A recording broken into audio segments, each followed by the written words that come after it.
The message came in at exactly 2:14 a.m.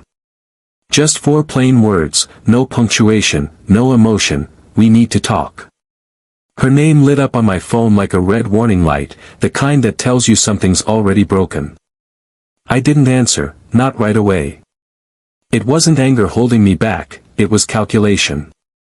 Because silence forces people to drown in their own guilt. I lay there in the dark, the phone gripped tightly in my hand, her side of the bed still cold. She hadn't come home in hours. I didn't know everything, but I knew enough. Enough to recognize those words not as a question, but as a confession dressed up in denial. She wasn't reaching out to fix us, she was surrendering to her guilt.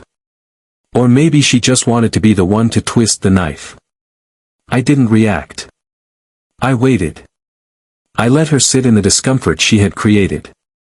When I finally got up, I didn't grab a suitcase. I didn't storm out. I simply took a notebook, a pen, and the spare key she never knew I had. Because now, it was time for the truth.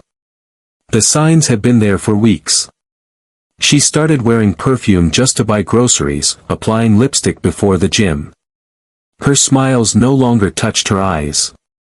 Her apologies felt like rehearsed lines. And her touch? It was robotic, disconnected. I wasn't jealous, I was observing, like a scientist studying someone he no longer recognized. She moved around our home like it belonged to someone else. Her phone never left her grip. Her eyes barely brushed against mine. She laughed at things that weren't funny and pulled away when I touched her wrist. I could have confronted her right then, demanded answers. But I didn't want her excuses. I wanted the truth, raw and undeniable. I didn't start by checking her phone. That's what amateurs do. Instead, I activated an old tracking app we both installed years ago and had forgotten. Her routine was suspiciously consistent, same building, same time, Suite 804, the law office where her friend worked. I followed the breadcrumbs, saw him walk her to her car, his hand resting too comfortably on the small of her back. No kiss, but his eyes said everything. From there, I documented everything. Every visit. Every odd charge on our shared account. Flowers. Hotel stays. Romantic dinners at places we had never been to together. I didn't need a video of them in bed, I just needed the facts. Her voice on a voicemail sealed it. "I love you, baby," she whispered. A word she never said to me. I printed every receipt. Logged every location. Saved every message. And the next morning, I handed her the truth in a manila envelope. No words, just slid it between her coffee cup and her phone. She looked at it like it was a ticking bomb. Her hands trembled. Her lips opened to speak. I shook my head. No, she tried again. No. The silence between us was louder than any scream.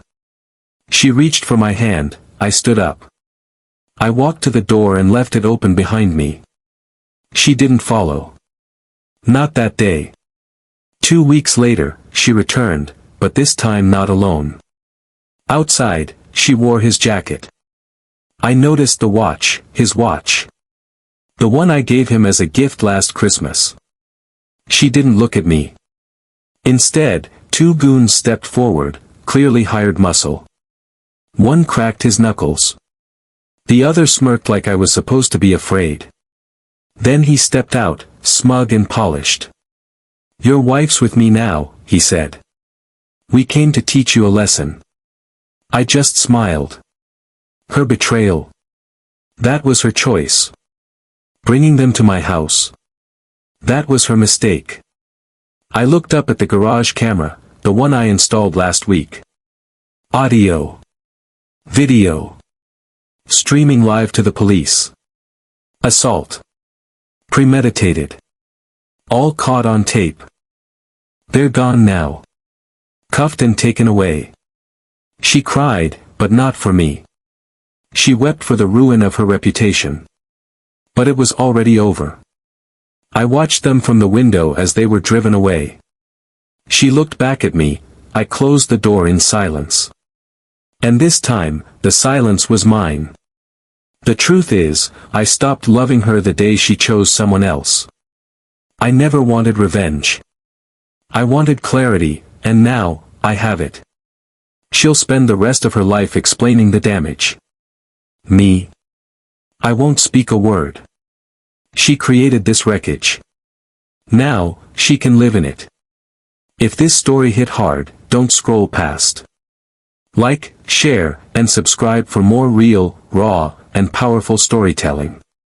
Sometimes, silence is louder than betrayal.